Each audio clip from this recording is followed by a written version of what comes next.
अपना कर्तव्य को सही ढंग से निर्वहन नहीं करते हैं, वो बन जाता है देशभक्ति, देशद्रोह। और किसी ने देश भक्ति की बड़े-बड़े बात करते हैं, लेकिन जब मौका मिलती है तो बिना टिकट पर ट्रेन में सफर करने में किंचित में अफसोस नहीं करते हैं, वो देशभक्त नहीं हो सकते हैं, वो देशद्रोही मेरे विचारों में।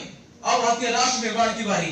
राष्ट्र निर्माण राष्ट्र की उन्नति की दिशा में अनवरत चलने वाली एक प्रक्रिया है। जब जो प्रश्न उठता है राष्ट्र निर्माण कैसे होगा, तो मुझे एक बहुत चर्चित प्रसंग याद आती है। जब एक शरारती बच्चा अपना पिता को बहुत परेशानी कर रहा था, पिता बच्चे के मन को कहीं और लगाने उसे भारत के फटे हुए कुछ नक्शे देते हैं और कहते हैं कि बेटा उसे जोड़कर देश बनाकर ला।